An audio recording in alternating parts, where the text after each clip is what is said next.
ഞാൻ Shri Andrew Augustine പറഞ്ഞ ഒരു കാര്യത്തോട് ആദ്യം വിയോജിച്ചുകൊണ്ട് എൻ്റെ അഭിപ്രായം പറയാം.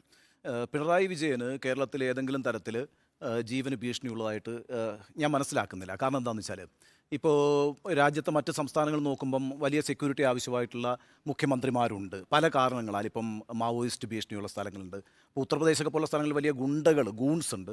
അപ്പം അങ്ങനെയൊക്കെയുള്ള ഒരു ക്രമസമാധാന പ്രശ്നമോ വിഘടനവാദികളോ ടെററിസ്റ്റ് ഗ്രൂപ്പുകളോ ഒന്നും പ്രവർത്തിച്ചുകൊണ്ടിരിക്കുന്ന ഒരു സംസ്ഥാനമല്ല കേരളം എന്നുള്ളതുകൊണ്ട് മുഖ്യമന്ത്രിക്ക് അങ്ങനെ വലിയൊരു ജീവൻ ഭീഷണി ഉണ്ട് എന്ന് ഞാൻ വിചാരിക്കുന്നില്ല. ഇപ്പോൾ ഗവർണർ പറയുമ്പോൾ മെച്ചപ്പെട്ട ക്രമസമാധാനമെന്ന് നമ്മൾ തിരിച്ചു പറയുകയും മുഖ്യമന്ത്രിയുടെ കാര്യത്തിൽ ക്രമസമാധാനം മോശമാവുകയും ചെയ്യാൻ കഴിയില്ലല്ലോ. ഒരു സംസ്ഥാനത്ത് രണ്ട് സ്ഥിതി പറ്റില്ല.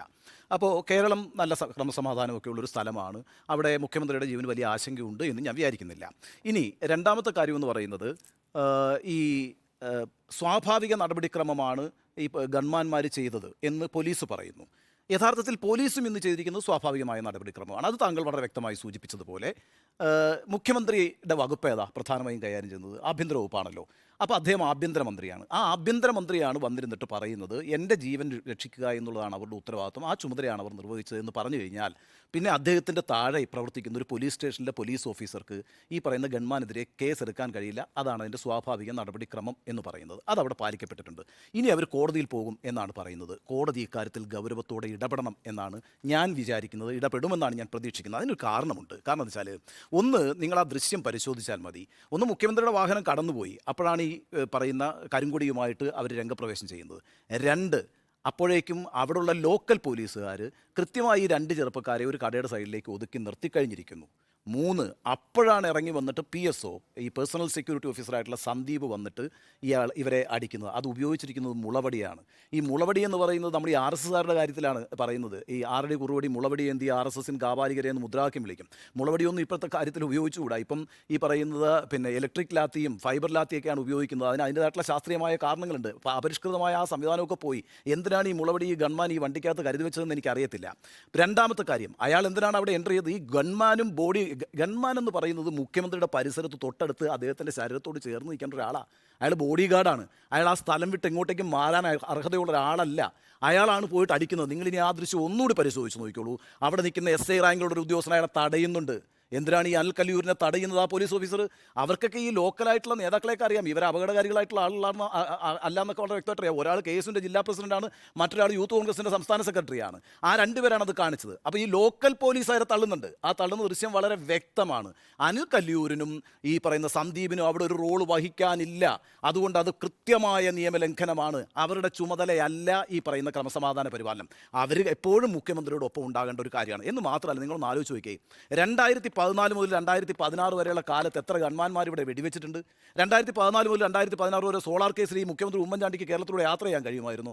എന്ന് മാത്രവുമല്ലല്ലോ, UN അവാർഡ് വാങ്ങിച്ച് തിരിച്ചു വരുമ്പം ആ തിരിച്ചു വരുന്ന ആ ശോഭ അതിൻ്റെ മുഴുവൻ കെടുത്തണമെന്നുള്ള തീരുമാനത്തിൻ്റെ അടിസ്ഥാനത്തിൽ പോസ്റ്റിട്ട് വഴിയിടാൻ അന്ന് ശ്രമിച്ചു എന്ന് പറഞ്ഞ് ഇൻ്റലിജൻസ് റിപ്പോർട്ടുണ്ട്. ഒന്ന് ആലോചിച്ച് നോക്കിയാൽ, മുഖ്യമന്ത്രി വരുമ്പോൾ ഇലക്ട്രിക് പോസ്റ്റ് എടുത്ത് റോഡിലൂടെ ഇട്ട് വഴിതടയാൻ ആലോചിച്ചു. പിന്നെ അത് മാറ്റിയിട്ട് പിന്നെന്താ ചെയ്തത്? മുക്കിന് കരുകൂടി പ്രതിഷേധമായിരുന്നു. ഗൺമാൻ വെടിവെച്ചിട്ടില്ലല്ലോ, ഗൺമാൻ ഇറങ്ങി അടിച്ചിട്ടില്ലല്ലോ, കല്ലുകൊണ്ടായിരുന്നല്ലോ മുഖ്യമന്ത്രിയുടെ നെഞ്ചത്ത്. ഇനഫ് റീസൺ, ഏറ്റവും പ്രധാനപ്പെട്ട റീസൺ അല്ലേ ഇതിപ്പം? ഈ പറയുന്ന പിണറായി വിജയൻ്റെ 7 അയൽപക്കത്ത് ഇവർക്ക് എത്താൻ കഴിഞ്ഞിട്ടില്ല. ഈ പറയുന്ന പ്രതിഷേധക്കാർക്ക് എവിടെയും എത്താൻ കഴിഞ്ഞിട്ടില്ല. അപ്പോഴാണ് ഈ ഗൺമാൻ്റെ പ്രകടനം. മറ്റത് നേരെ മുഖ്യമന്ത്രിയുടെ നെഞ്ചത്താണ് ഈ പറഞ്ഞ കല്ലുകൊണ്ടത്. ഒരു ഗൺമാനും ഇറങ്ങി വെടിവെച്ചിട്ടില്ലല്ലോ. അങ്ങനെ വെടിവെച്ചിരുന്നെങ്കിൽ എന്തായിരുന്നു? അല്ലെങ്കിൽ വെടിവെക്കണ്ട, ഒരു വടിയെടുത്ത് അടിച്ചിരുന്നെങ്കിൽ എന്തായിരുന്നു കേരളത്തിലെ സ്ഥിതി? അതാണ് ഏറ്റവും അപകടകരമായ സ്ഥിതിയായിട്ട് ഞാൻ കാണുന്നത്. അല്ലാതെ ഈ പറയുന്ന പോകുന്ന വണ്ടിക്ക് ഒരു കല്ല് കൊണ്ടിരുന്നെങ്കിൽ എന്താവുമായിരുന്നു സ്ഥിതി എന്ന ആശങ്ക എനിക്കില്ല. നോക്കൂ, ഇവിടെ പോലീസും കോൺഗ്രസ്സുകാരുമായിട്ടായിരുന്നു അടിയെന്ന്, അല്ലെങ്കിൽ യൂത്ത് കോൺഗ്രസ്സുകാരുമായിട്ട് അടിയെന്ന് താങ്കൾ പറഞ്ഞു. അങ്ങനൊന്നുമല്ല, പോലീസും DYFIയും കൂടെ ഒരു സൈഡിൽ. എന്നിട്ടാണ് ഈ അടി മുഴുവൻ നടന്നത്. ഇത് മുഴുവൻ കേരളം കണ്ടുകൊണ്ടിരിക്കുകയാണ്. DYFIക്കാരാണെന്നേ കയറി ഇറങ്ങി അടിച്ചത്. ആ DYFIയുടെ കാര്യത്തിൽ ഞാൻ എല്ലാം ആവർത്തിച്ച് പറഞ്ഞുകൊണ്ടിരിക്കുന്ന ഒരു കാര്യമാണ്, ക്രമസമാധാന ചുമതലയൊന്നും ഏറ്റെടുക്കാൻ DYFIക്ക് ആരും ഒന്നും എഴുതി കൊടുത്തിട്ടൊന്നുമില്ല. അവർക്ക് അതിൻ്റെ അധികാരവുമില്ല. ഇന്ന് കാണിച്ചത് എന്താണ്?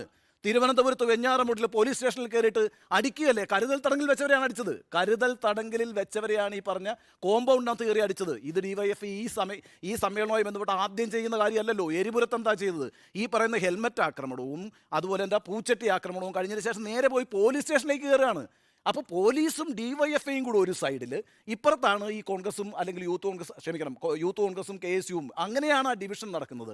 അപ്പോൾ ഈ പറയുന്ന നവകേരള സദസ്സുമായി ബന്ധപ്പെട്ട് ഈ സർക്കാർ ഒരു ഇമേജ് ബിൽഡിങ്ങിന് ശ്രമിച്ചുവെങ്കിൽ അത് പൂർണ്ണമായും ഇല്ലാതാക്കിയതിൻ്റെ മുഴുവൻ ഉത്തരവാദിത്വവും ഡിവൈഎഫ്ഐക്കാർക്കാണെന്ന് വിചാരിക്കുന്ന ഒരാളാണ് ഞാൻ. അവർക്ക് ഇടപെടേണ്ട ഒരു സാഹചര്യവും ഈ കാര്യത്തിൽ ഉണ്ടായിരുന്നില്ല. താങ്കൾ നേരത്തെ കൃത്യമായി സൂചിപ്പിച്ചതുപോലെ പോലീസും KSUവായിട്ടായിക്കോട്ടെ, ക്രമസമാധാന പാലനവും ക്രമസമാധാനം ധ്വംസിക്കുന്നവരുമാണ് അത്, അല്ലെങ്കിൽ പോലീസും യൂത്ത് കോൺഗ്രസുമായിട്ടായിക്കോട്ടെ. പിന്നെ എല്ലാ ദിവസവും വന്നിരുന്നിട്ട് ഈ മുഖ്യമന്ത്രി ഡിവൈഎഫ്ഐയും SFIയെയും ഈ ഗൺമാന്മാരെയൊന്നും പ്രോത്സാഹിപ്പിക്കേണ്ട കാര്യമില്ല. അങ്ങനെ പ്രോത്സാഹിപ്പിക്കാൻ ചുമതലപ്പെട്ട ഒരാളല്ല കേരളത്തിൻ്റെ മുഖ്യമന്ത്രി എന്ന് പറയുന്നത്. കേരളത്തിൻ്റെ പൊതു സംവിധാനത്തിലെ മുഖ്യമന്ത്രിയാണ്. അയാൾ CPMൻ്റെ മാത്രം മുഖ്യമന്ത്രിയോ CPMൻ്റെ മാത്രം ലീഡറോ അല്ല.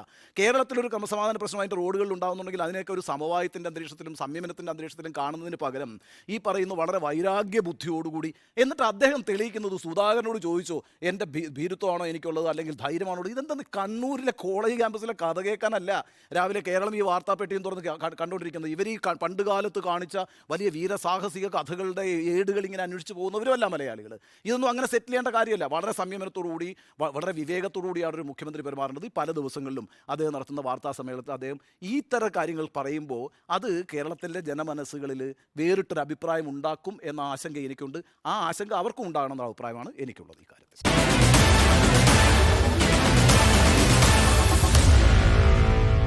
Meet the editors.